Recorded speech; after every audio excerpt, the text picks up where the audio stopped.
Welcome back to Brothers in Boots. My name is Mike, My name is Jeff. and today we'll be talking about builds that we have on order for the future. Now, this will be specifically mine in this video. Maybe we'll do a video on Jeff's here in a couple weeks.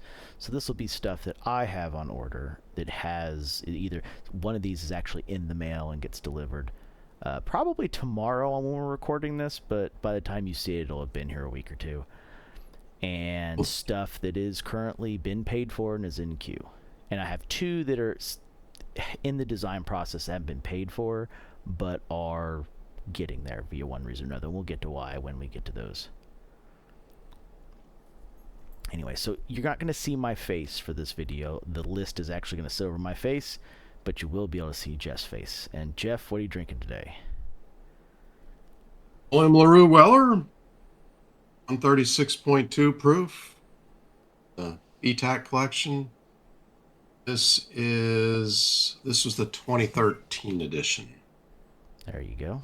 Nice, rare one. Most people these days barely find BTAC more than a year or two old. Most people don't find it at all. That's true too.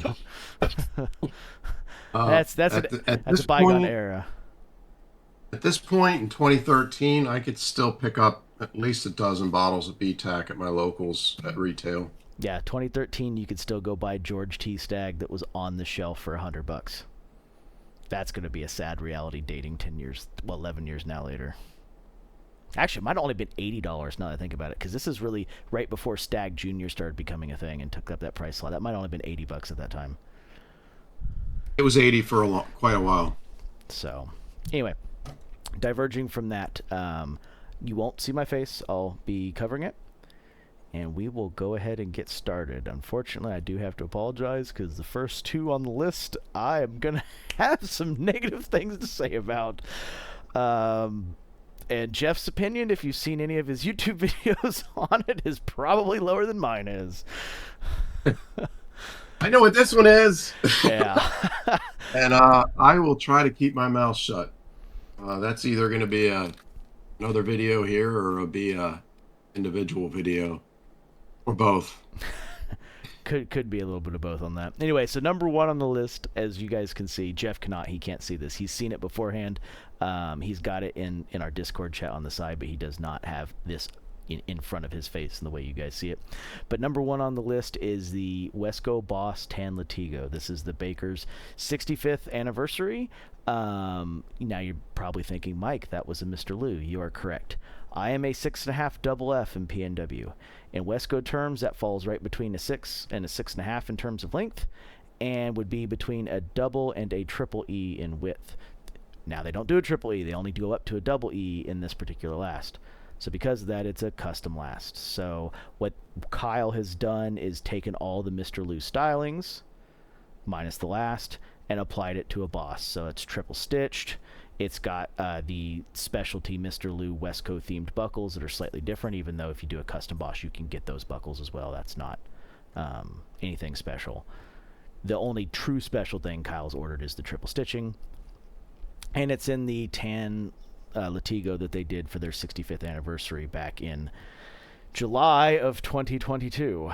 By the time I got my custom packet and everything mailed to Kyle when that became available, my order went in August of 22, and here we are in past the date I ordered in August in May of 24 at month 21, and I don't even know if these have made it to Baker's yet to be inspected to be shipped to me. Not entirely positive, but we're at month 21. So I don't know or if they've even started them. That's a possibility as well. I have no idea. I just texted Kyle the other day to kind of try to see where this is at, and on Monday he's supposed to be kind of figuring out what's going on here. He did mention that he has seen in the past couple weeks one or two of the customs come through that are past that 22, 23 month mark. So maybe they're started. I couldn't tell you. I'll talk about that a little more on the second one as well, because it's also Wesco. But yeah, that's where we are. It was kind of a test run to see if Wesco could do a custom last that worked for me. I don't have anything to report yet on if it can or not because I don't have them, nor indication if they're started, or any solid timeline on if they're ever going to get done. When I ordered them, they were quoted at 11 months, that then became 14 months. When I talked to Kyle around August of last year, it was 18 months, and as you can see, now I am at 21 months. What was the, how long did they think it was going to be when you placed the order? 11. Remember? Yeah, it was 11. 11 months? Yep. And that's I can't say the biggest, but for this video, that's the biggest thing that annoys me about them is that their dates are changing for stuff that's already in play instead of changing for stuff that people are thinking about ordering. And for me, that's an issue. I mean, if you place the order and it says 11 weeks, it should be 11 weeks. If they since change it to 20 weeks or 20 months, sorry, I shouldn't be saying weeks. But if they since change it to 20 months, then that should apply to future orders, not really the orders that you've already taken. How can your estimations be that bad that the orders you've already taken are doubling? Yeah. There's just something wrong there. Correct. I don't know exactly what the problem is. I'm not going to speculate on that too much. I think there is a lot of speculation going on. Some of it's maybe right, some of it's maybe wrong. It is what it is. Here we are. But yeah, that's number one, the 65th anniversary Baker's Edition Boss Tan Latigo. And then moving into number two off that, around... It's a Wicket and Craig, right? Yes, Wicket and Craig Oiled Tan Latigo, yep. And then right around March of last year, before we had passed the change to 14-month mark, I got my hands on some extremely beautiful Shinky Blue horse rump. And with that Shinky Blue horse rump, I talked to Chris Warren about making a couple changes to the Boss that they currently make. Same triple stitching, but also doing an instep kind of heel buildup to help replicate a little bit of the arch that you see in the Pacific Northwest, and a little bit more of a toe bump added for a little bit more toe room space. Is that just a +1 on the heel, or are they somehow building an arch in as well? They're supposed to be building an arch in on the insole. See how that turns out. Don't know. Once again, we talked about it a couple times over the phone. He says it's something that they can do. I'm assuming it's going to be between the insole and the shank is where this piece is going to lie, wherever they're doing that build-up. This is before we had blown past the 14-month mark that I placed this order. This order is now, actually, as of this month, right around 14 months old as well now. Now, when I placed that order, I think they were quoting like 14 to 16 months, something like that. I think that was the quote, so we are getting into kind of where that was supposed to be. The concerning thing was when I did talk to Chris, he could not find my custom measurements on the Wesco packet that because they require you to do a custom fit to do tracings on their special little Wesco booklet and Wesco paper, and they won't do it any other way. So I did all that for Kyle, sent it to him, he mailed it over to him. Chris couldn't find that to attach that custom fit sheet to the order, so... They lost mine, too! Imagine that, right? So, once again, not entirely sure what size I'm getting with that one either. We'll have to kind of see how that plays out. But it is not past the realm of possibility if at some point here soon I do get those Tan Latigo and they just fit like poop, that I'll probably just pull that blue Shinky back and scrap that order altogether. I'll lose my 300. You should scrap it now. Yeah, I should scrap it now, but I've been telling you that for 3 months now. Probably closer to 6 now, actually. But it's one of those things. I'm even okay losing the 350 I put down on it already. Like that could go straight in the bucket to get that leather back. So, but yes, those are the first two on the list. The rest of these will all be nice and positive, and I'll have some cool pictures and whatnot. But for these first two, unfortunately, they're the oldest on this list.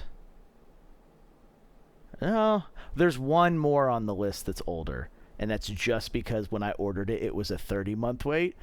and the person that I ordered it from is actually maintaining the 30-month wait, and it looks like I'm going to get those a little early. So we'll get to that one. That would be my creosote parlor ska spray guns. I think I ordered those a month before. Those came out a month before. No, I ordered those in 23, so I ordered them before the Blue Shinky Horse Rump. No, did I? Fuck. Okay, hold on. To the phone. I has phone records of this. Where did the Parlor Ska spray gun come from? No, Parlor Ska spray gun was March of 22, and then the Tan Latigo was August of 22. So yes, the creosotes are older by 5 months. But once again, when I ordered these were actually, let's see, does this tell me what it's quoted at this time? No, but these were at 30 months when I ordered, so that's 2.5 years, and we are not at the 2.5 year mark. That would put around September or so for that pair. And I am actually going out to Gabbard's workshop here the first week of June for my bespoke fitting, because I have 6 pairs on here, and I'd prefer them all fit as 100% perfect as possible, as would he, which is why I'm making the journey. So that pair will probably be done before the 30-month mark. It won't magically double to 60 months, and we'll be talking about this again here in 2.5 years. That I can assure you. So is that a drive or a flight? I'm going to take the flight. It was like a wash both ways. The flight is $180 to St. Louis, and then I got to take a slightly expensive Uber out to where he's at. Whereas the drive was right around 9.5 hours, and it was about the same in gas with my truck. So, and it's only an hour and 10-minute flight, so it's a very short flight. So, I was originally planning on driving. If I still lived in Kansas City, I'd drive it, because then it would only have been a 4-hour drive. So, but I don't live in Kansas City anymore. So, alrighty. So, I didn't put pictures of this one in chat. Whoopsies. I'm gonna do that real fast. 1 second here. I forgot to put these pictures in. They are really close to the top of my list, so it's not a big deal. Let's grab one of them. This will be the first time that you meet Gabbard, right? In person. In person? Yes. Correct. Yeah. I'll use this one right here. So on the screen you will see, which is the next one on the list, is the Renav Monkey Boot, an intense blue shell, or intense blue, Horween intense blue shell cordovan. Ooh, that's a tongue twister. This is a rare shell color, at least what Horween describes as a real shell color. It's lighter than the navy. It's not as light as the denim, which is another kind of specialty color. But yeah, it's a very deep blue shell cordovan color. This was on a double welt, sometimes known as a stair welt. These are currently in the mail. I should have these in the next couple days. And it is a stunning build. Horween shell is something special. It's something super expensive too, but it's something special. So this will be my 3rd pair of Horween shell cordovan boots, even though I have one of those pairs for sale. That's a pair of Grant Stones. But yeah, this is on his A7 last. This is got a special build up for arch for me. It's got a slightly taller heel as well to help build that arch up. It's Scholastic toe, his kind of special style decorative lineman patch, his little bit more square heel counter cover, and like I said, with Renav, most of his stitching is usually always close to, if not entirely perfect. It's one of the things he really pays attention to, especially on these much more expensive shell cordovan pairs. Does he supply a tracking number? Yes, he does, and I do have it. It's DHL. Actually, I've had good luck with DHL. As long as it's not local DHL, international DHL, I've had no issues with. Local DHL, that's had some problems, but they're usually pretty good. The good news is he not only does he provide me a tracking number, he actually takes a picture of the shipping label and sends it to you to double check before he puts it in the mail. Cool. So yeah, I've never shipped domestically with DHL. I've never initiated anything with them, but everything I've gotten internationally is just over impressed. Yes, 100%. Yep, it's usually quick. Like these only are going to take 4 days to make it from Indonesia to my house. And two of those days are weekend days. On day 5 they'll be here. Kind of nuts. Coming from halfway across the world. But yet when DHL ships from Nevada to Kansas on something that I bought, I don't see it for over 10 days. So I've gotten stuff from like TLB and Carmina, which come from Spain, in like 3 days. It's insane. But once again, goddamn, I order something that is a vitamin or a supplement from Nevada, and it takes literally fucking 10 days to get here. I'm sure it's some kind of like super ultimate cheap economy shipping crap, but it is what it is. But yeah, these are the intense. It's amazing. Shows. It's amazing. I've ordered a ton of stuff from Japan, and I don't even order the best shipping that there is, but I order stuff from Japan and it gets here in like 3 working days sometimes. And I'll order something from Spokane and it takes a full 5 working days, 5 to 6 working days. Yep, 100%. So, and the shipping's not that expensive either. Faster than across the country. Yeah, it's not even expensive either. Like I think he's only paying $45 to ship those, and most of that's insurance. I pay almost $45 to insure and ship a pair of Franks back to him. It's insane. By the way, shout out to Pirate Ship. If you have your old label to get all the information from, that $45 at the UPS store, you can literally ship for like $21. You just got to print the label yourself. We are not monetized, but there you go. That's our version of a commercial. Yeah, Pirate Ship is fucking awesome. I've recently started using it for shipping boots, and it literally cuts the shipping from 60 to 70% down in price. It's insane. It's fantastic, especially if you want the insurance. I had to ship my Flora Night Bespokes when one of my pull tabs tore, and she's fixing it right now. And because that pair is pretty pricey, since it's ostrich, I had to insure it for quite a bit of money. And like I was expecting it to cost over $100 when I quoted it through the UPS store. So I punched it a Pirate Ship. Cost me $31 to ship with $3,000 of insurance. So pretty cool. Alrighty, next, the Tahura Benjamina. So I have showed these boots off before, but I has pictures of these. So luckily, this boot might already be completed, waiting for my 3 other pairs that I have on order. But at this stage, you will see this is navy galooty. It's blue marbled navy galooty, but it's actually the reverse side. So this is a reverse horse rump. It's their galooty is it's Galooty Ruzzolini from Italy. They're a horse tannery that makes tons of horse for people that often doesn't sell it themselves. They're like a white label leather manufacturer that other leather distributors buy their leather through and put their own name on. And they have been doing this really beautiful, this is called Coletta. It's supposed to be basically flower marbled horse. And they've been doing this in blue and purple and black. So there's been a lot of, especially the Indonesian makers, but some of the American makers that have been doing this in the black and the purple. Well, the blue came out recently, and when it was available, I decided to get a pair made in it. This is going to be a very soft horse rump. Like, this is going to not quite be Chrome XL, but it's going to be getting to Dublin levels of soft. So this is definitely not something that you'd probably want to work in. It's definitely not something that you would want to bring into any kind of abrasive situations, but it is an absolutely stunning leather.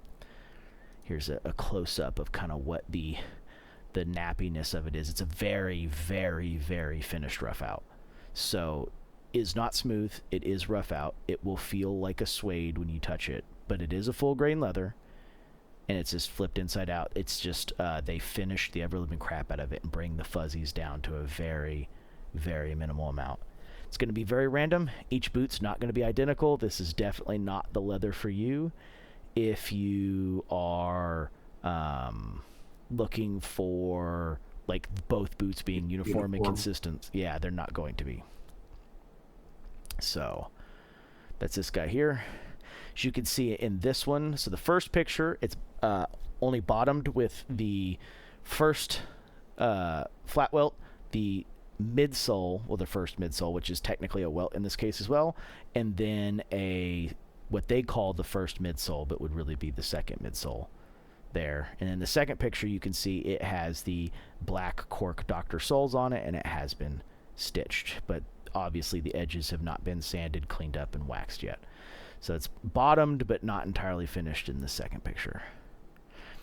So that is the blue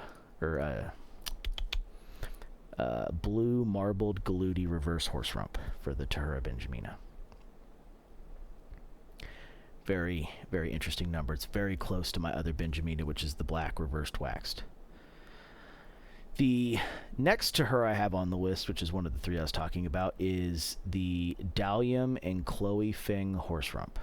Chloe Feng horse rump is a specialty leather. I'll go ahead and pull up their Instagram and show you guys that they just started making recently. Well, I say recently, within the last year. On Instagram, they're known as Bespoke Shell Cordovan, but their Chloe Feng, or sure, I think it might be Chloe Art Feng, is it's here somewhere,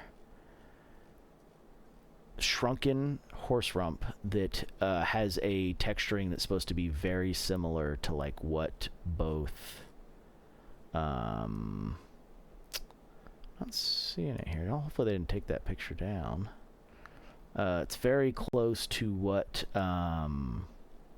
you would see with Galloon, in the case of those of you who've seen a lot of the Galloon stuff that's come through recently, which them and Galloon are both doing an article that's very similar to Shinky.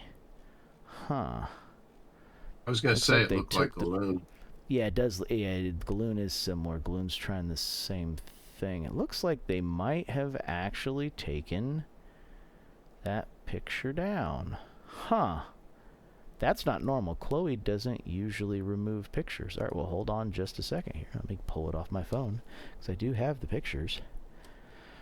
I have not seen them take something like that off Instagram before. That's interesting. Don't 100% know why they would do that. But it is a horse rump. It is full veg tan. It is a struck through dye job. And it is... The honeycombing is caused by an air drying process, but it is prominent as it is in both the Galloon and the Chloe. I have a feeling that there is most likely a shrinking that's being done that's not just air dried. It's just a little too, how would you say, uniform throughout. A little more uniform than one would expect. Oh, I found the original Instagram pictures, but that doesn't have the red. I found the green. Beautiful shade of green. It is a stunning shade of green, that it is. I'll add the second shade of green. It's not the red that's in this picture. There's another red. It's a brighter red than that. He sent me... Oh, here we go. All right. I'll have to get creative with the second picture. Unfortunately, we're going to do a little zooming. Oh, here we go. Here we go. I found it. There it is. There it is. All righty. Go. Yep. It is this red right here. And I'm going to pop up a second picture here. So this is actually... This picture happens to be at the leather distributor that Tahura was at that day. You can see the gray that's also in this, and there's the red back there in that piece. But this is the red here. And this is a Dalum, which is his mock toe. If you guys... I've shown him before, but my Norwegian double welted kind of insane welt job, that is the Dalum with Shinky blue horse rump. This will be a Dalum with this red Chloe Feng horse rump, except instead of the Dalum on the Dalum last, it's actually going to be a Dalum on the Benjamina last. So I am using a different last on this to arch. Yeah, to add arch, and also to give a structured, it'll put a little bit less space in the toe box. The Dalum has a very exaggeratedly large toe box. This will bring that toe box down just a smidge, because the Dalum last has a toe box that is a cavern, a very large cavern. And this will sleek it and bring it down just a smidge. It's like, I wouldn't say it's quite Red Wing Clown levels of large, but it's getting there. And as you can see, there's tons of honeycombing in this, and like I said, I'm pretty sure there's probably more than just air drying, some additional shrinking going on here, because just like the Galoon, it is very consistent throughout every single hide that you see here, which is a little strange because some shinky hides will have this, but not every hide will be this level of shrunken. It's like, here's a green that I'm gonna show in a minute, but as you can see, this green is just riddled with it as well. I'm gonna show a couple other pictures here. Here's the post I was looking for that got removed for some reason. Where you can see this is kind of like an oxblood color, a black, and green emerald. I think this was olive, and the gray and some of the other colors were in this too, because they had one. I don't know why they removed this picture. But as you can see, especially like in the black, the green, the olive, and this oxblood color, like there's just tons of honeycombing in it, which isn't the most consistent with horse rump. Usually there's honeycombing and wrinkles, not like this. This is like turtle skin. So, and this is the actual hide. So this once again is at the this is at the Indonesian leather distributor that Tahura uses, and he pulled this hide out on the table and took a picture of it. So this is the actual hide that he picked up for it. So I don't have a picture of the red hide, but it's this one here. And so it's going to be the same Norwegian double welt construction, so the same insane welt. It's not going to be just a simple double welt like the Benjamin I showed you. It's going to be the Norwegian double welt construction, so it's going to be just as crazy as my other one, just a slightly smaller toe box, which will help because the Norwegian welt kind of hides the height of the toe box a little bit, for really how big the Dalum's toe box actually is. Are you going to do the triple row again? Yes, it is going to be the Norwegian double welt combo, so yeah, 3-layer. Yep, no, I decided to go full crazy on it again. Are any of those going to be braided this time? No, just yes, it'll be the same as the last time, where the top one will be the braided chain, the 3-piece chain on the top of the L welt, but the two the L welt to double welt and then the second double welt will both be standard lock stitch. So it'll be built pretty much exactly like the original one that I did. The 270 Norwegian and 270 double welt construction is how he describes it. So, and the one difference I did is my other one is a Cuban hill. I did decide to do a woodsman with this one. Feeling a little froggy, so I went woodsman, which his woodsman is getting closer to logger than actual woodsman, but it'll be just like my original Benjamina that was a woodsman. I did actually do Cuban on the navy marbled Galudi horse rump that I showed a minute ago. How tall? So that one is...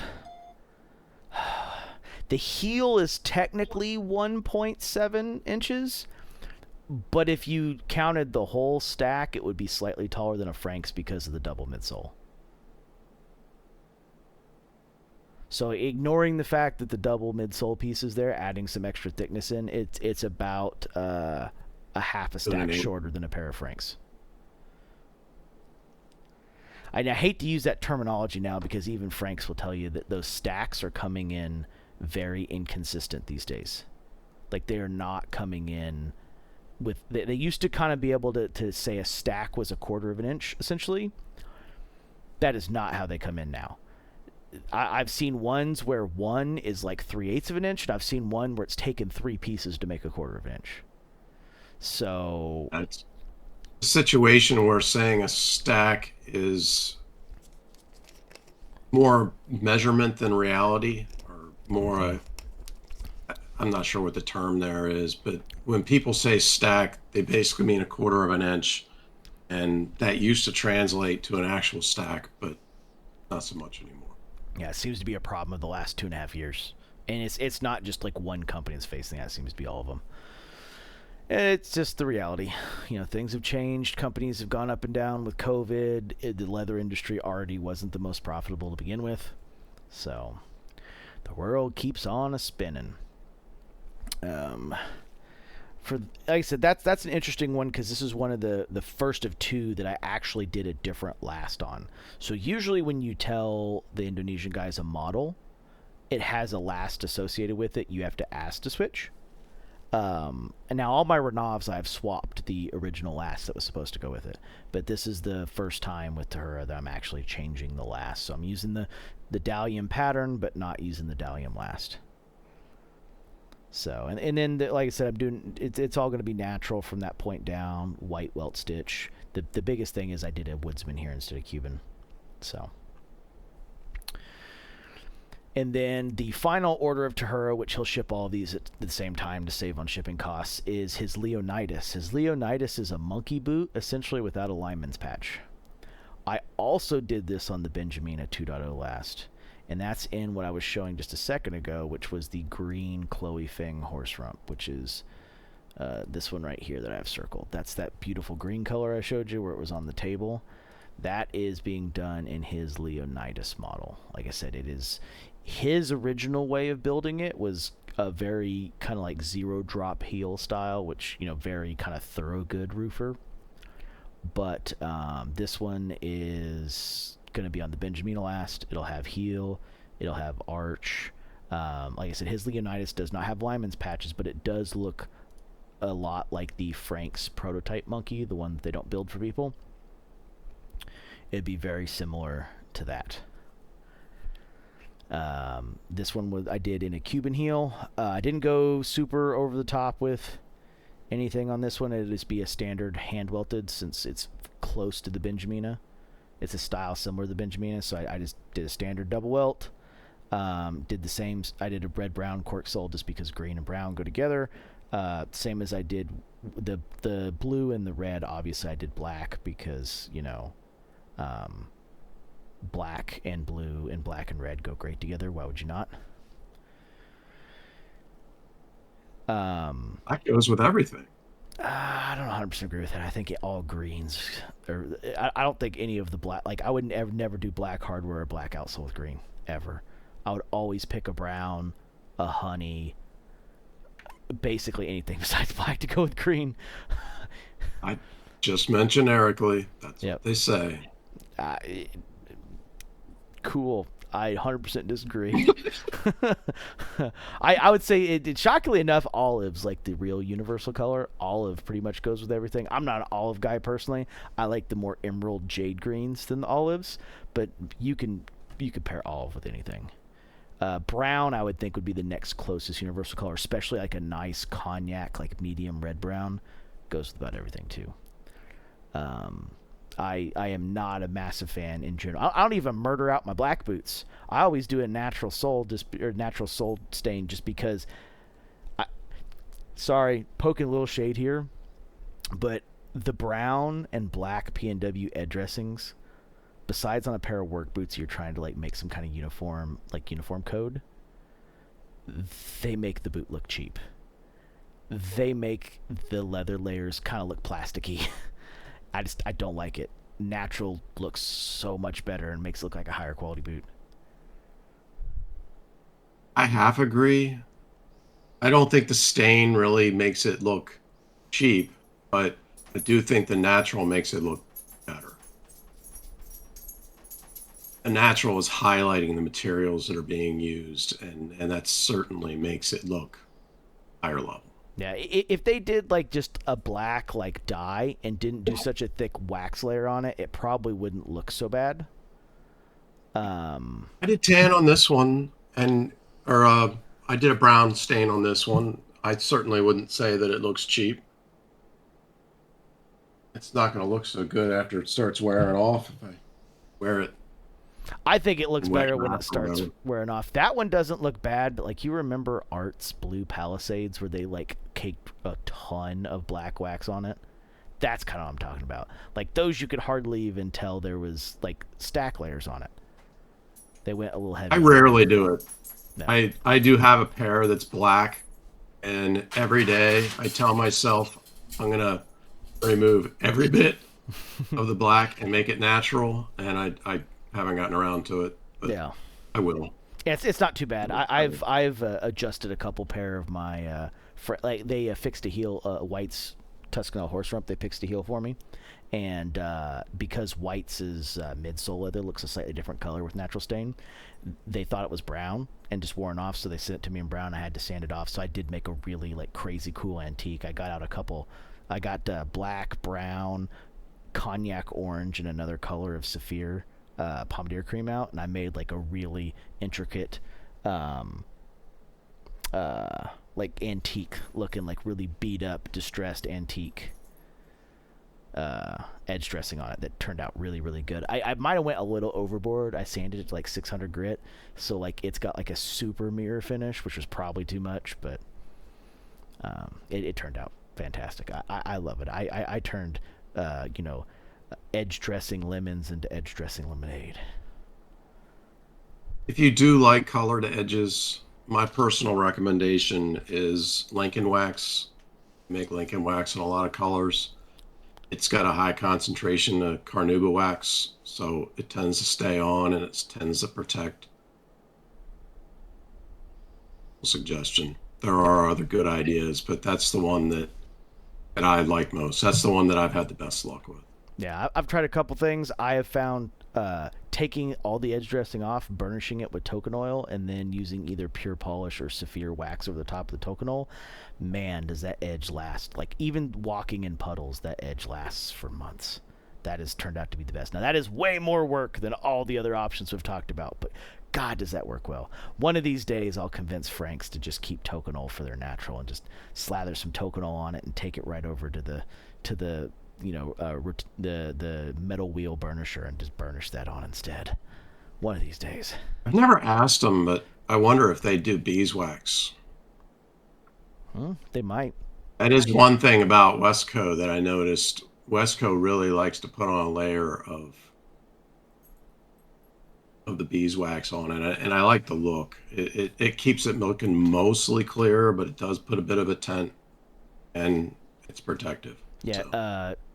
Carmina does a token oil burnish, and then they do wax over the top of it if you do waxed edge. So you get the token oil will cause it to not tint at all, and the wax won't change the color at all. It looks really cool. It's one of the most unique ones. I really like it. Flora did one of my pairs in it. I'll do all my other pairs in it.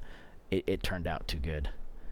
Like I have 1,500 plus hours in that pair, and you can hardly tell I've done anything to the edges. And all my Franks, by the time they're at that point, I've had to fix the edges at least 3 times, if not 4. So, super cool method. I love it a lot. It is a ton of work, but it's worth it in the end.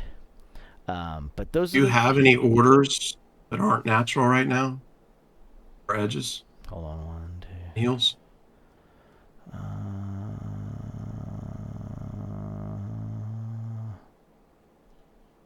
Yes, just 1. No, 2.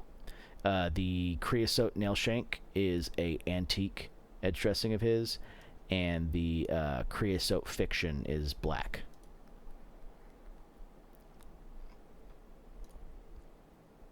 So the rest are all natural. We on Flora now? Yeah, we're on Flora. So this pair is actually supposed to be done. So a couple complications came up with this pair. So Flora on Monday leaves for New Zealand for 6 weeks, which is where she's from.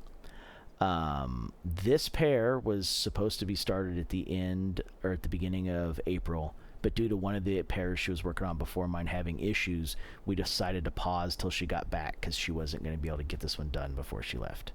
So she worked on a different pair before she left, and while she's in New Zealand, and a little before then, even up to now, we've been going back and forth. This is going to be very similar to my ostrich Chelsea boot, or what in the cowboy boot world they call it a bootine, a Mexican bootine.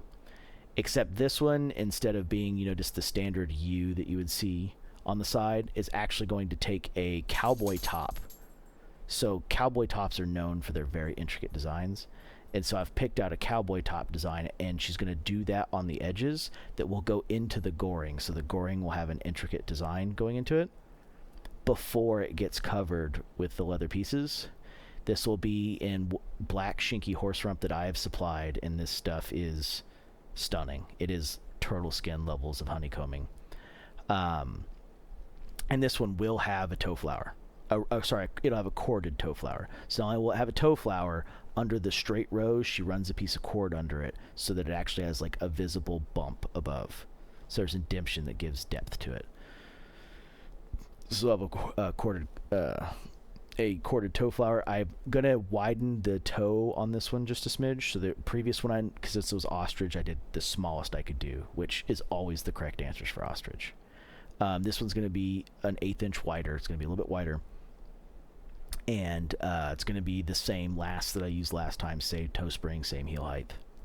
Slightly different pattern, since the shinky's not going to have any give getting your foot in and out of it the way the ostrich does. So the patterning is going to be slightly different on this one, but it's going to be a stunning boot. This pair was born out of when I was doing the first pair. She found like this design out of just drawing. It came up, she sent me a picture of it, and I said, I love that. It's going to look terrible with quilled ostrich, but I absolutely love it. So we'll just have to do a second boot. And that's how this boot was born. It's going to have same natural edge, same leather outsole. It'll probably be the same Goodyear natural heel lift, heel cap, that's my ostrich pair is using. But most of the rest of the work on it will be identical, except for the upper pattern is going to have heavy changes to it. There is going to be the corded toe flower, and it is going to be a wider toe. So basically, the upper pattern is going to be entirely different, more or less. So it'll look slight, but it'll be entirely different. Correct. Yeah, it's a very similar model, though. And on that same note, the next one that there was born out of another really weird coincidence. So in that pair that she made that drawing of, she decided to make it out of wax kangaroo before she made mine as a test. She ended up being a little too short for the person she made it for, which was Lisa Sorrell, the maker at the shop. So she had to extend it. So she came up with, to match the pattern, she used just like kind of a you can't see my face here, so Jeff can see it, but since someone else, she used a very like kind of flowing rolling pattern, which was like light, bigger, big, same size as the second, same size as the first on both sides, which is a very feminine cowboy boot collar. She had to extend the length of it a little bit, so she made a really cool cowboy boot toe cap. If you've never seen one of those, they don't go very far up of it, and they usually have super intricate designs on them to kind of hide that it's a toe cap, and it was a way to kind of extend the length a little bit. And she made it match that. That looked cool enough that it's like, goddamn, I have this cognac shinky horse rump that's just sitting on the shelf. It'd be really cool to have a toe cap version of this too. So the second sitting on the shelf. Yeah, I mean, it is. It's right there. It's literally in that box right there. And this one will be the same collar that was used in the black pair, but it'll, instead of a corded toe bug, it'll have a matching toe cap to that collar to go on it. That'll be, it's not gonna be like full wingtip, but it's gonna be a very intricate, detailed toe cap instead of a corded toe flower. And then we'll get to the second part of the floors and the work in progress down at the bottom. That one's, I'll talk about it a little bit, but that one's still a work in progress. That covers both Flora pairs. Custom Craft. So Custom Craft is a man named Dennis. He is from northern Germany. My first pair is actually going into production here soon. Let's go ahead and close that and this. So I have two pictures here, and this is Cobel or Cobel leather. It's German, so it'd be leader, but it's Cobel leather. It's a northern Germany tannery. It's not a huge tannery, not major volume, but they are a veg tan harness style tannery. Very kind of Wicket and Craig like. And what you see in front of me is hot dipped green harness. It is a very strong pull-up leather.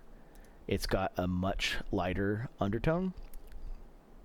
As you can see, here's a tumbled pair that Dennis made a pair of sandals out of, which, Jeff, I think this is getting real close to your house shoes that you're looking to get. I think My dream? Yeah. If you look at the picture I put in chat, the custom craft sandals, I think it's getting real close to the house shoes you keep talking about. He did a pair of natural gum outsole, but I mean basically it's just a piece of rough out goat skin from being your house shoes. Yeah, I have this dream. I have a dream. But I want a slipper that's got an arch, that's got a multi-layer leather padded outsole on the bottom, so I wouldn't be wearing them to the mailbox, and just overly bulky. I mean, something like an oversized, over width Birkenstock clog, maybe, or maybe a pair of Crocs that are completely made out of leather and high quality thick leather. I'll work on it at some point. I haven't talked to any builders about it yet. I haven't really nailed it down to what, or drilled it down to what I want it to be, but that is getting close. Yeah, I mean his Model 1 last, his Model 1, which is made on the 68 last, which is the one I'm using, is your arched version of that. He'd have to build up some extra layers to make it work, but it's definitely doable. Anyway, this is the tumbled version of that leather that he used as a test. Here is the actual leather that he ordered to do my pair of boots. They are his, I have it written down as the standard model. I think he calls it the work boot model. It is essentially kind of like a pair of Franks. It is a two-piece backstay heel counter cover combo, external heel counter cover, 6-inch uppers, rolled top. You can designate with him if you want the tongue and the rolled top made out of the same leather, different leather, what kind of leather you want, soft, medium temper, firm temper. This will be a 2-row, or no, I think I did 3-row toe cap on this one. It'll be a 3-row toe cap. But it'll essentially be like every one of my toe cap pair of Franks, except in Cobel green harness leather, which is something we cannot get here in America. Dennis is a custom bootmaker. He is made to measure, so you have to submit a decent number of measurements to him, and he gets an actual last created with your made to measure measurements. And from there, he sends you a sheet that you fill out of everything you want, and it's got tons of options like pinking and broguing. There's a one you can click with custom, where you can basically send him pictures to help more or less recreate the exact kind of boot you're looking for. Like he made somebody a pair of cowboy boots recently. He started doing engineers. He can more or less make most of it. He is running a little behind on what I was quoted last year. I was quoted Q1, starting Q1 of this year, and we are a good ways into Q2. But my first pair will start before Q3. So we're a little over, but not super far over. Nothing Wesco levels of over. Unfortunately, with that experience, it'll be difficult for me to get mad at people for being 4 to 8 weeks late. When when the 11 weeks late I didn't know was possible. 11 weeks, 11 months of the 11 months late was possible. So here we are. What kind of TPI does this guy do? It's pretty tight here. Let me pull it up on Instagram. It's not Indonesian level, but he does use a Gritzner hand crank for the outsole, but he does manually stitch the rest. So he Is is it a thicker? yes. Is It it is. thicker string? It is, and he makes the string himself. Like he actually he twists six strands together and whacks it himself. There's another. I say that because I was reminded of a German builder. I can't remember his name. I can't pronounce it. If I could remember it, I think it starts with DER, but for all I know, that might be Mister in German and might be just about anything. But there's a guy that does a braided welt, a builder in Germany, and he used really thick vamp string cord. Looks really nice. Did you did you do a braided or no? No. This one's just standard. He can do braided, but this is not Norwegian. This is flat welt. So I sent you a picture. So the TPI is dense. It's not quite Indonesian dense, but it is pretty dense.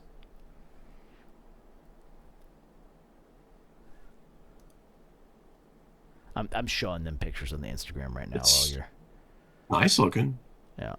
It's a little tame for you, isn't it? That is the Kyle boot. That's the second one here. The boot. That is the right leather, but the wrong backstay. Hold on, I'm looking here. Right leather, wrong backstay. So this is the last I'm using right here, which is this guy. I'm not doing this model, but that's the last. They can see it on the screen. That's the last I'm using, which is a 68 last. So he usually does it in stitch down. This will be the first one that's done in flat welt. And that is a stitch down pair that I sent you, but it will be, and basically it is that boot, except for I am not doing broguing on the toe cap. I'm just doing 3-row, and it's going to be a flat welt instead. The boots. What made you choose flat melt? Because I could. Oh. More or less. Weren't you just telling me the other night about a flat welt that you did that you resisted? That was Imperium though, and regretted? that was Imperium, and the reason I regretted it is because there was clearly cavities and steps skipped that weren't right. Like that pair of boots is up for sale. I don't care for that pair of boots. I don't like them. I've got them up on a pretty good discount. This is kind of the pair it's based off of. That pair there, that's the Cobell harness leather. But it is not in that last. I did it in the 68 last. This is in his. I don't remember which last this is.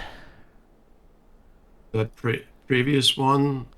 Yeah, the suede looking one. Yeah, the rough out pair. That's the 68 last that I did mine in. That last there, I can't remember what that last is called, but I didn't use that one. It is in that leather in a style similar to that one. Which, as you can tell, is basically the first boot without the broguing. And it's flat welded instead of stitched down. So, yeah, like I said, most of his stuff is custom. It is up for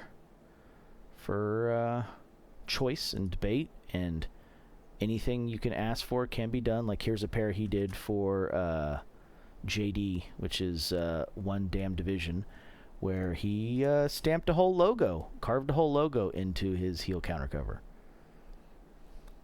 So he's got flames on the toe cap and a skull on the heel countercover.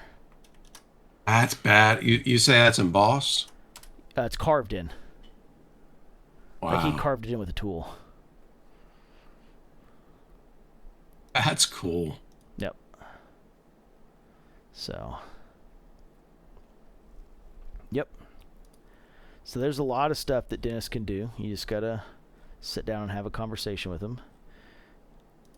So that is the. I sent you in the Discord chat the other German one that I've heard about. A guy that does some really nice braided welts. Okay, I'll pull it up here in just a second. And then the second boot that I'm doing is in that leather that you guys saw, the Cobell russet harness that was the one pair, but it's what's called the Kyle boot, which is this boot that I have here on screen. It is a single piece backstay, plain toe. This is also kind of this, he hand dyed this one to match, but it's going to be a similar color to this. The difference is this is in the Kyle last, which I think is last. Oh boy. His lasts are kind of all over the place. I think this is last one or last model one, or maybe standard last. I can't remember, but I'm also doing it in the 68 last, which is the higher arch last. This is a flat welt pair. So it'd basically be exactly this, but higher arch last. Same single piece backstay, same no rolled top. I might have actually asked for a roll top on this one. I can't remember. I'd have to look at my PDFs that I had to fill out for him. I might have asked for a roll top on this one. But it's boondocker style, essentially. He calls it the Kyle boot, but it's a boondocker.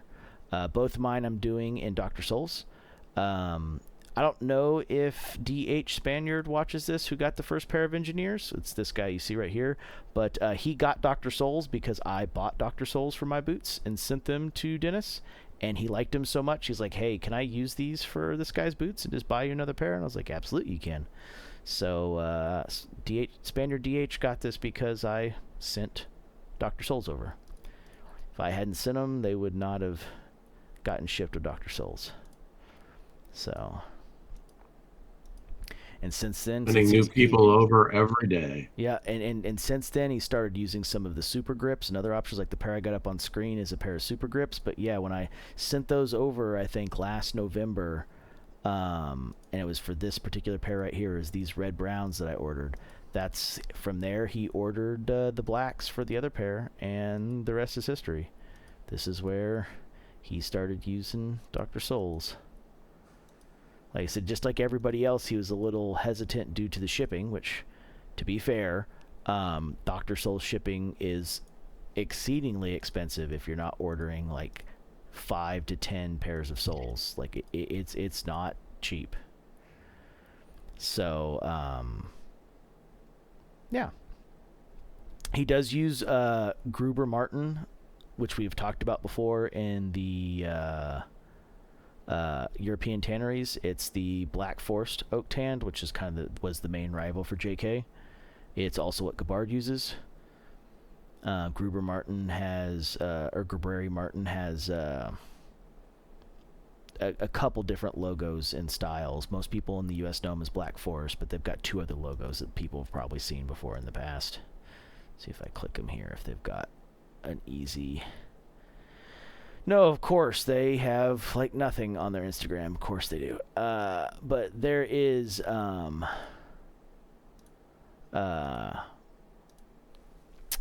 would you say, 3 or 4 different logos. Most people would recognize the Black Forest one, but, yep.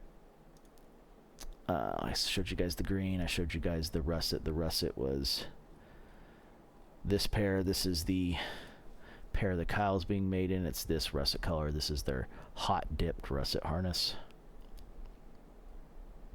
So those are the custom craft pairs. I think with that I've shown most of the pictures.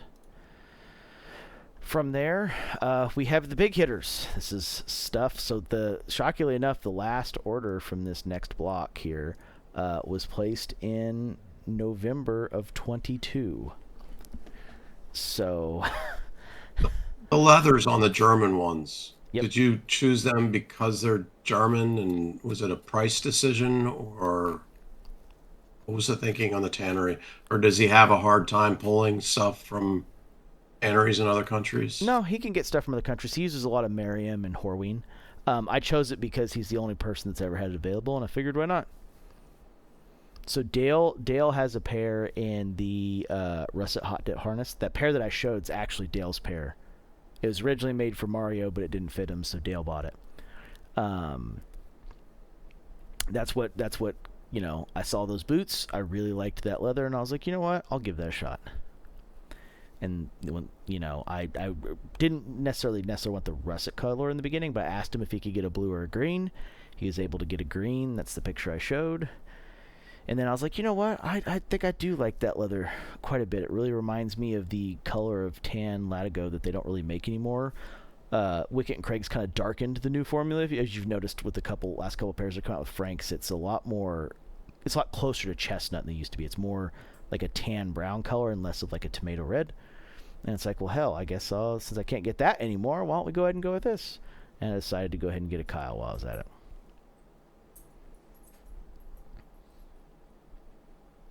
So it is. So you're saying creosote? Yep. Yeah. So according to Dale, which I have only seen pictures of the pair. Last time I saw Dale in person, he didn't have those yet. It is a thicker leather. It's very similar to Seidel. He says it's somewhere in terms of quality between Seidel and Wicket and Craig. So that could just be one. Exceptional side. We'll see. The leather, pictures that I showed look like the green hide he got is pretty high quality. So, never know. But they are definitely a smaller tannery. I don't think Cobell ships internationally. I don't even know how you would. They have a website that reminds me of the Herman Oak website. So, not even sure how you'd go about that order, because Herman Oak, you got to call them to order. So... All right, creosote. So I've got, as you can see, I'm a fucking crazy person. I have 6 pairs of creosote in order. One of these was a pair driven by a ton of drama. The rest of them were just stuff that I wanted. So my journey with creosote started in February of 2022. And that was me looking for an engineer. In February of 22, I ordered a Zero engineer. Zero is a Japanese brand. This well before he had a couple price increases, so I actually only ordered that pair for like $400 or $480. That pair these days will run you close to $900. And it didn't fit. I got the widest he could do. Had some problems with it. Tried to make it work. It was natural chrome XL. It should be, stretchy and whatnot, right? Never worked out. Sold that pair to Jen Patina Miles through Dale, and she loves it. Works great for her. One of her favorite pairs of boots. But in that process, I had my suspicions that pair might have issues based on the way that he had me do measurements, which really was a length measurement and a ball measurement, and he didn't measure anything else. And I tried to explain... Oh, yeah, I tried to explain that, like, hey, the widest part of my foot is not the ball. Yes, I get that standard people's feet, the widest part is the ball. Mine is the waist to instep area. So much so that I have considered on multiple occasions anything that's even slightly stiff with Whites, who runs a little bit narrower than Frank's, especially in the instep waist area, to go up to a triple F in their boots to deal with that versus a double F, unless it's a really soft temper leather. So that I had a strong suspicion that pair was going to work. I turned out to be right. So in that, I hedged my bet, and in that February, Gabbard had released his Parlor Ska spray gun engineer. He had released one engineer in October, before that March, October of 21. That's the Juniper Green engineers, and they sold out that day. Unless you were on looking at it, they were gone that day. They sold out in a day. He did 10 models, or he did 10 special limited edition orders of it. Those 10 went through, blew out like nothing. Even he was shocked. So when he moved on to the spray... Go ahead. We're over an hour. You think this should be a part 1, part 2? You are right. We are over an hour. I'm close to done. I think I can wrap this up in 15 minutes. So I think we could probably go ahead. So in February, he released the Parlor Ska spray gun, which wasn't just green. It had black, natural, rust, and blue as the base colors, and then you could get your spray gun in black or a couple other colors overcoat. And that's what pushed me to, like, okay, I'm going to give this a shot because I think this is my best chance at a good-fitting engineer. I also gave an opportunity to a couple of the Indonesian makers. Only Renav made it work. The rest of my engineers, except for my Shinky Green shell, fit like shit. So I knew that I was going down the right path with this. Had the conversations with them. Conversations went so well that I also, at the same time, ordered the 8-ball in green. Decided to go for it and do another boot. And I was like, okay, two $2,000 boots. Well, one $1,950 before extras and The other one, $1,875, but tax, shipping, and everything, $2,000. I was like, okay, this is a lot of money. At the time, this is 4 pairs of Franks. Obviously, that's not the case now, but it was a lot of money back then. So I was like, all right, I'm done after this. And I did my 2 orders. I've waited in line like a good boy. My time's coming up here soon, right? Well, September of 2022, I'm not going to name the maker. I did end up getting a pair of boots from them. The boots do fit well. No, I will not order another pair of boots from that maker again. I decided, since it was kind of an expensive quality pair, that I was going to try to make a bit of a grail boot out of it. And I asked him how much shell cordovan I would need to take what I ended up getting, which was my original choice, to shell how much I would need to buy to do it. And he gave me a number. I went and bought that shell and put it on the shelf for when it was time to send it to him for making, which was going to be, at the time I ordered it, 6 months. Got it in July. And in September, he sends me a message saying, hey, I misspoke. I didn't need this much shell.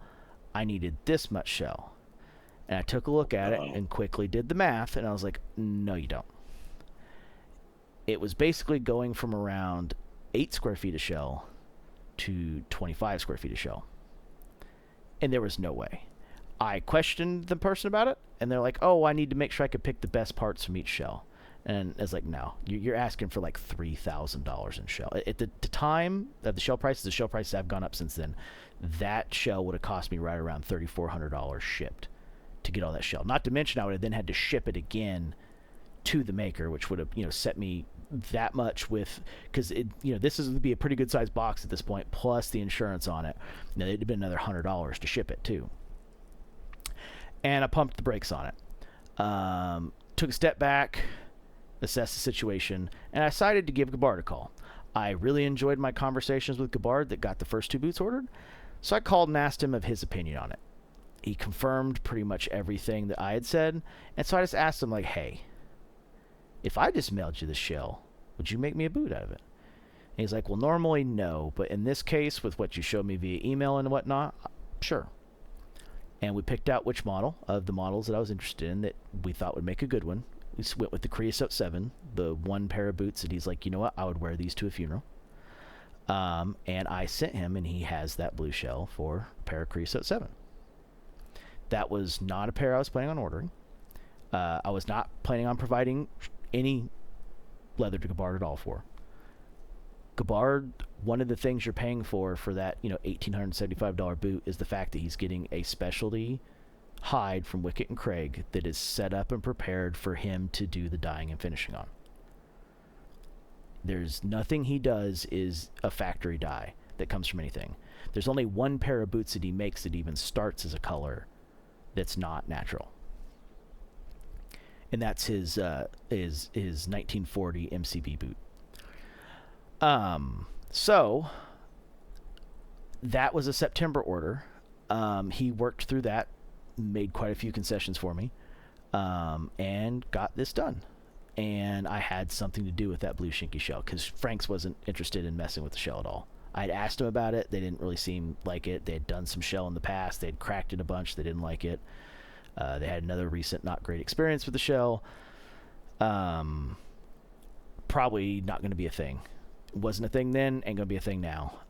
So I found something to do with the shell. Now, at this point, I had $1,100 in shell, so I needed somewhere to go with it. This seemed like the perfect place to do it. That honestly worked so well within the month, scratched some money together, and I decided to order the 9 ditches and nail shank, the other 2 models that were up there at the Creosote 7 for that shinky shell, and said, fuck it, I'm going to get those too. And a month later, I went ahead and ordered both of those. Like I said, I'd had at this point 5 or 6, long 3-hour conversations with Gabbard. We synced together pretty well. The man knows his shit more than anybody I've ever heard talk about it, except for maybe Lee Miller from Texas Traditions. And he did me a fucking massive solid of not having to rehome essentially $1,100 in shell that at the time I didn't know if anybody was even interested in touching. So for that, he earned 2 more orders on 2 more models I liked anyway. And then the fiction model came out 3 months later, and I fucking loved everything about it. And I don't really have black boots, and this is a black over dye over rust, so it's really a red boot with black over dye, so I went for it. 9 Ditches is the same thing, except I'm actually just doing a straight red boot with just a light black, ghosty, candy-coated shell over. So, yeah. And that's the creosote story. All of this happened between March and December of 2022. You know, there's a big drama piece in the middle that 3 of these orders wouldn't have existed without that drama piece. Honestly. And that's the reality. This is some of the benefits of having a relationship with these makers, maybe to the detriment of your wallet. Crazy, man. Crazy. Never as crazy as being told that I needed 25 square feet of shell cordovan to make sure I could get a pair of Grail boots out of it.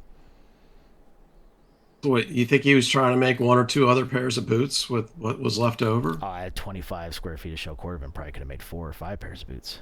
I don't know what the exact thought process was at that point. Every email I was losing more and more trust in the answers, so I just stopped reading them entirely. I just started skimming them. And then come January, I wasn't even planning on executing on that pair of boots, but had a couple conversations. He actually called me up on the phone and talked to me a little bit, and I decided to get the 1 pair done. The 1 pair did come out pretty much perfect. Fits great. Measurements are spot on. Stitching's perfect. The experience is enough. I won't do it again.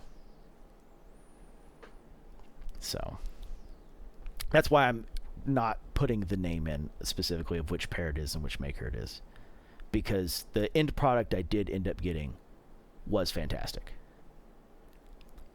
So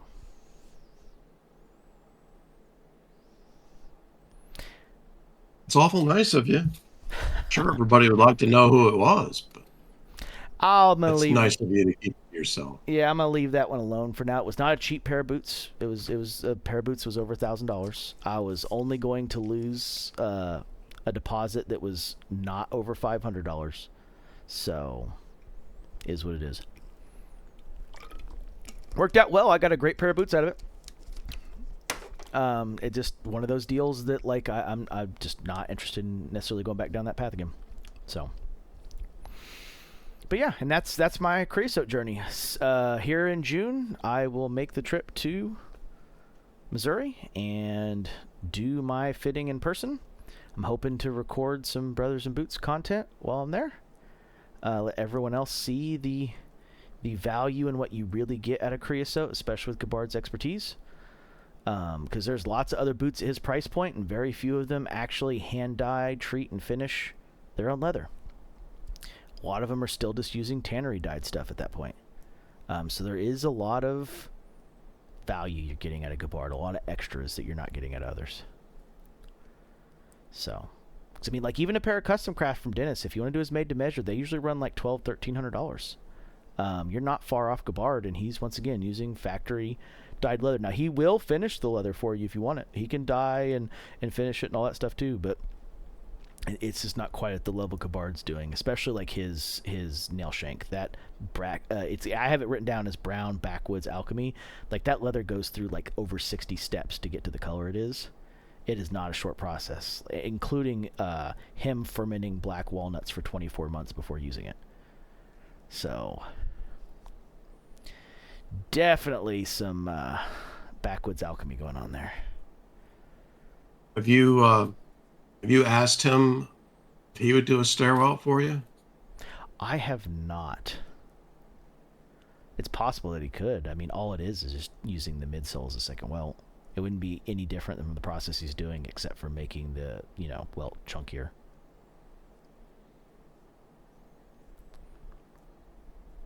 He does 360 on all of his, because that's the German hand welt style is 360 channeled. So whether it's flat welt, Norwegian welt, storm welt, whatever, it's done in 360 in traditional German Kornwader style.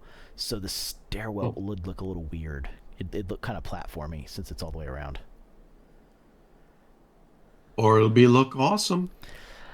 Renav or Tahura's done one, and I don't know if that's the word I would use for it. He's done one in the 360 style, and it kind of looks platformy. I'm shocked that you're going that route. I guess you don't have a choice because that's how he does it. But we've talked several times where you've said that you don't like a 360. I am not a massive fan of 360, but that's his style. But everything Gabbard does is super fucking tight. Like, so usually from like a cordwainer perspective, from the stitch to the edge, it's what's called the feather line. Remember the Blue Palisades pair where they were trimming the edge in a little bit for you because it got a little wide on the one toe? Gabbard makes that gap 2 millimeters universally around the boot, because in traditional cordwainer fashion, anything more than 2 millimeters is considered amateur. So he has a process to measure 2 millimeters out from that last stitch to make sure everything's uniform 2 millimeters from it all around. So his welting is very, very tight, even in 360. So it's not going to have like that bulky Allen Edmonds kind of look that I'm worried about with a lot of brands 360 welts.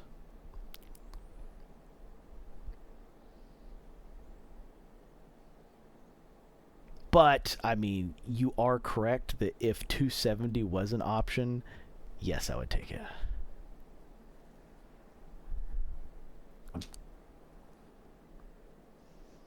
All right.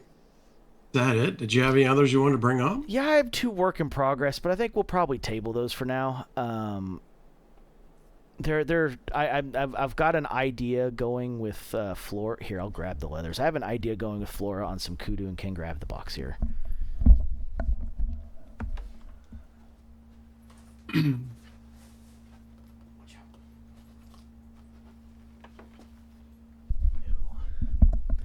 They can't see me right now, but so I have an idea going with a pair that Flora made of some kangaroo and kudu cowboy boots, like actual real cowboy boots, not just bootines. And you've seen this leather, but they haven't. This is some absolutely stunning deep forest kudu. So, yeah. So here is the flesh side, right? So it's a very dark evergreen green with lots of deep striations. And then here is that same rough outside where you can see it go through, but it's just a fucking stunning rough out. And all the lines on this particular hide from the scarring on the kudu go through to the rough outside. So I'm going to do this rough out here with a heavily decorated upper. We haven't quite nailed the design yet, which is why the boot isn't technically ordered. Once the design gets figured out, it's going to be like she's going to cut out like shapes and stitch it into the kangaroo tops. It's going to be fucking stunning. She did these crow boots recently that were kind of the inspiration for like what I was aiming to do. I'm not doing crows, but they were the starting point to take off from there. So once those details get hammered out, that's one thing that's going. And then I have this awesome crazy cow green right here that is gonna go to Frank's at some point. So this is the rough out here, and then I've got this one wound very, very tight. Hold on one second. It is taped shut and I have got it wound super duper tight. And here is the smooth outside right there of some crazy cow green. It's not gonna, this is obviously completely pulled up, but yeah, it's gonna be their mock toe whenever that machine is done. I think September is what they were saying. Should be available. That far out now? Well, I know the prototype is happening. Like Frank's messing with the machine, but I think available to order is like August, September. But yeah, this will be going. It is a double butt crazy cow. It is, like I said, stunning green leather. It'll be and we'll do a future video where we actually build this one out and I go through all the specs and why I chose them. So let me pull up some pictures of it outside. I have this one taped shut, unfortunately, and I did that one really tight for some reason, so I can't, like the kudu, I can't just easily flip it out. It is kind of stuck-a-rooney. Toss this in Discord real quick, Mundo. The Crazy Cow Green.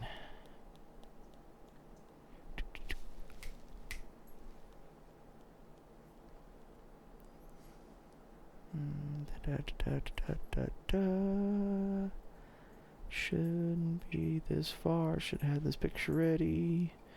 Not being a dum-dum here, staring down at my phone, trying to find it real fast. Had all the other pictures ready, except for the two that I missed. Here we go.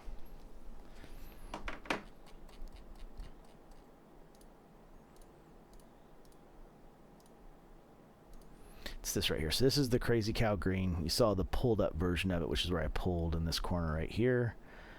And then here is it's called Couple, but yeah, it's a Crazy Cow color. It's a waxed suede.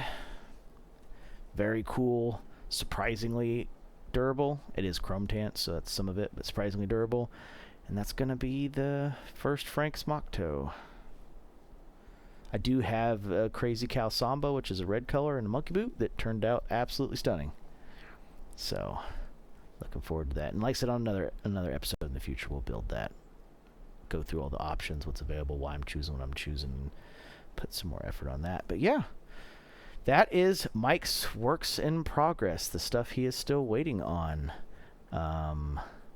Wesco might be until the sun burns out. We'll see. Wesco. Alrighty, well, hopefully you guys enjoyed. Like, comment, subscribe. If you, I don't know why you'd have any questions about this, but if you have any questions down below, this is just me fucking rambling about stuff I have on order. But I hope it's interesting to everybody. I hope maybe it's thought-provoking. I don't know. I mean, you know, you could also say, Mike, you're a fucking idiot. Why do you own so many boots down in the comments? That's fine, because that's a very true statement. I ain't buying it 35 or 50 or 100 like some of these guys are, but I also don't buy $300 boots, so it makes it a little bit more cost prohibitive to get to those numbers. Also, I like guns. You still get guns there. Are expensive. Oh, I'm not there yet. It'll take 6 of these pairs that are on order to hit 35. So, I mean, 16 of them, 17 of them are Franks. So, if you took the Franks out, I'd be, way lower. Though the Indonesians are helping. One, the leathers that aren't available, and number 2, the price point is, makes it easier to order 3 at a time. Because, a lot of the horse ones, generally speaking, cost less than $600 a piece. Which, if you were to, order those through like a Franks or a Truman or some of these other guys that are, buying horse at a larger premium with American labor, horse with Franks will probably, with most stuff, will probably be running between $1,000, $1,200, depending on what you choose. And Truman usually gets you up in the $850, $750, $850 range for the horses. So, I mean, it puts you up there. But yeah, and also, Truman is a Goodyear welt process, not a hand welted process. So it's another thing. Don't need no $1,300 Goodyear welted engineers with terrible welt to ran transitions that you can see without zooming in. Initials are JL. Yeah, they are. Yeah.